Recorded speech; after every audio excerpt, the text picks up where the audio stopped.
Shockwaves ripple across social media tonight, and one burning question dominates every timeline. Why did Jungkook celebrate his birthday without Jimin?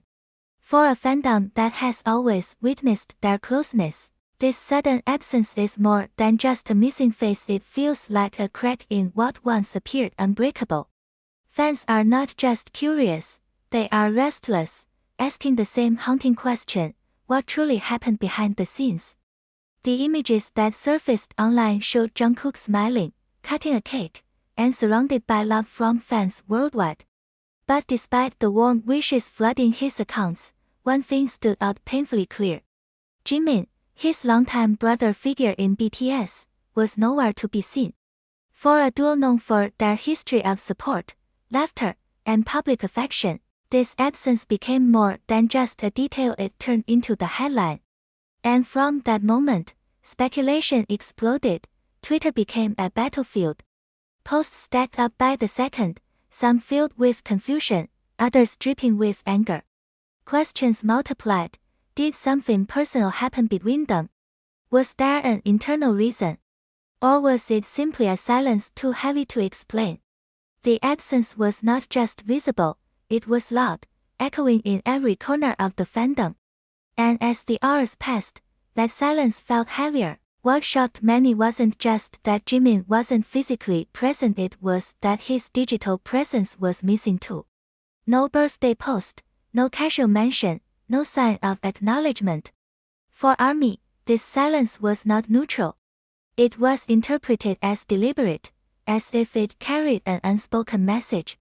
Sometimes silence speaks louder than words, one fan wrote, and thousands agreed. Some pointed out that Jimin himself had been unusually quiet online, sparking wild theories. Had he deliberately avoided the moment? Was this an intentional distance, or was it forced by circumstances beyond control? Others connected the dots with recent schedules and appearances, suggesting that the story might be deeper than what meets the eye. Each theory added fuel to the fire, and what should have been a day of celebration for Jungkook turned into a storm of unanswered questions. Yet amid the noise, the emotional core of the story cut deeper. Fans were not only curious, they were hurt. Many described Jungkook's birthday as the loneliest celebration ever, pointing out how odd it felt to watch him smiling while an unspoken tension loomed in the background.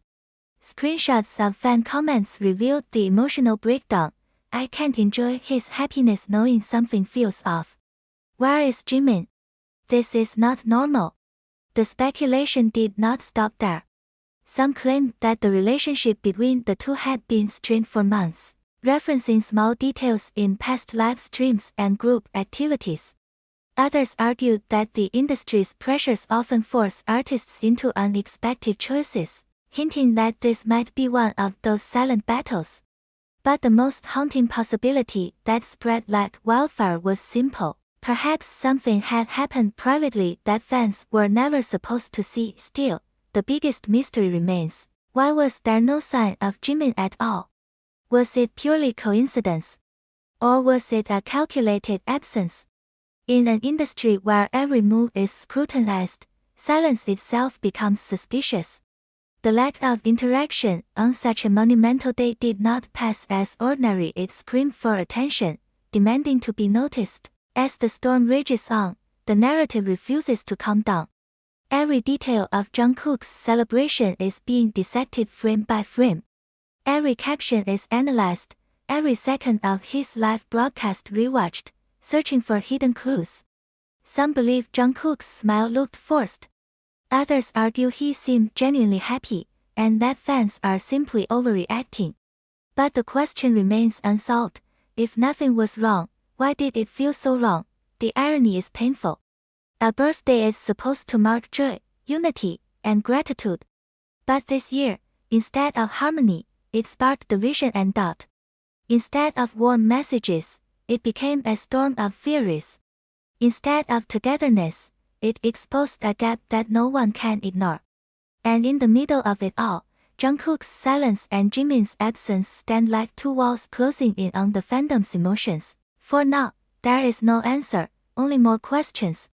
And perhaps that is why this story refuses to fade. Until a clear explanation appears, if it ever does, the whispers will only grow louder, the tension will only build higher, and the mystery will remain the centerpiece of conversation. Because when a bond as strong as Jungkook and Jimin suddenly cracks in public view, the world does not simply look away. It stares, it speculates, and it refuses to stop asking, what really happened that night? The absence of Jimin during Jungkook's highly publicized birthday celebration continues to dominate digital conversations, but the crucial question remains, do these fragmented pieces of information reflect reality, or are they nothing more than shadows crafted for dramatic effect? While countless videos circulate on TikTok, edited clips trend on YouTube, and speculative threads multiply endlessly on Twitter, one must pause and ask what is truly happening beneath the surface, and how much of it can be trusted. Observers have noted that fans are increasingly divided, torn between emotional loyalty and rational skepticism. Could the lack of Jimin's visible presence simply be the result of scheduling conflicts, or is there something deliberately concealed to ignite speculation? If social media thrives on controversy, is it not possible that what we perceive as truth has already been shaped by algorithms and selective exposure?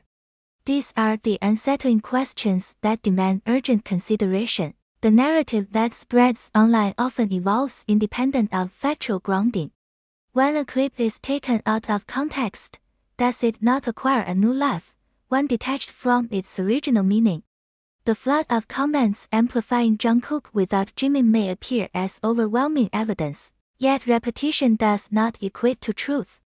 Why, then, do so many willingly embrace unverified claims, surrendering critical thinking to the emotional pull of sensationalism? Is this not the very mechanism that sustains viral culture? Moreover, the dynamic between fandom communities intensifies the drama. Within seconds of any perceived anomaly, interpretations surge, layered with personal bias, translated emotions, and cultural expectations. But what if these interpretations are projections rather than reflections? Can the human desire for drama unconsciously fabricate narratives that never existed in reality? If so, how many of us are complicit in turning speculation into collective conviction? It is also essential to confront the possibility of manipulation.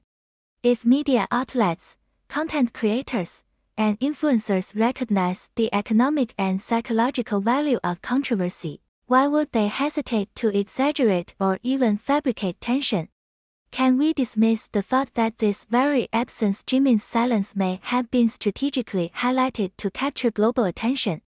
Or do we choose to believe that everything circulating is a mirror of reality, untainted by motive or profit? The unsettling fact remains, social media is both an amplifier and a distorter. It magnifies emotions, accelerates assumptions, and cements narratives before verification can occur. Should we not then ask, when millions discuss Jungkook's birthday without Jimin, are they discussing a fact, or merely rehearsing a performance staged by the very platforms they inhabit? And more provocatively, do we as consumers secretly crave these disruptions, knowing they feed our appetite for surprise, outrage, and emotional release? The challenge is not only to determine whether Jimin's absence is intentional, accidental, or irrelevant, but also to confront the larger issue: how do we, as participants in the digital era, navigate truth amidst the noise? Can truth survive in an environment where clicks outweigh credibility, and where speculation spreads faster than correction? If every user contributes to the circulation of unverified claims, who then bears responsibility for distinguishing reality from illusion? The provocation is direct. Do you, as a reader and observer, truly believe that this incident reflects an authentic fracture within BTS? Or have you been guided subtly or overtly into consuming a narrative designed for virality? Would you be willing to admit that the emotional reaction you experience may have been carefully engineered by unseen hands? If so, what does this reveal about our vulnerability in the digital landscape? Equally pressing is the ethical dimension. If a narrative about Jungkook and Jimin can spiral into global headlines without definitive evidence, what does this say about the collective responsibility of fandoms, journalists, and media consumers? Should we not ask ourselves whether we are complicit in fueling a cycle that prioritizes spectacle over substance? Can silence, absence, or omission truly serve as proof? Or is it merely an empty canvas upon which speculation paints its own reality? Consider the sources that drive these narratives: TikTok snippets without context, YouTube compilations curated for maximum emotional impact, Twitter threads built on fragmented screenshots, and articles from secondary outlets that echo the same claims without verification. Does this chain not resemble an echo chamber, where the original sound is distorted beyond recognition? Should a responsible audience not demand evidence, rather than surrender to echoes? At this juncture, reflection becomes imperative. If this article itself raises doubt, are you, the reader, prepared to challenge even the words written here? Could this very text also be part of the cycle it criticizes, simultaneously informing and provoking, persuading while warning? Should not every consumer of information remain vigilant, questioning not only the content but also the medium and the intent behind it? Therefore, the most crucial question must be posed directly: is Jungkook's birthday without Jimin a genuine event loaded with hidden implications, or is it a carefully constructed illusion feeding the machinery of sensationalism? Do you allow your emotions to dictate your conclusions, or can you detach from the pool of narrative and demand verifiable evidence? And more uncomfortably, would you still engage with the story if it lacked controversy altogether? The invitation is clear: reflect critically, resist blindly accepting what circulates, and confront the possibility that not everything presented to you deserves the dignity of belief. For in an era where speculation masquerades as truth, the most radical act is not to feel, not to share, but to question, and now, the responsibility is handed to you. Do you accept the story as fact, or do you regard it as a performance crafted for attention? Will you allow sensational narratives to dictate your perception, or will you take the uncomfortable path of skepticism, acknowledging that truth is often more complex, less dramatic, and far harder to uncover than what viral culture presents? The choice rests not in the headlines, not in the threads, not in the platforms, but in your willingness to reflect, to question, and to resist.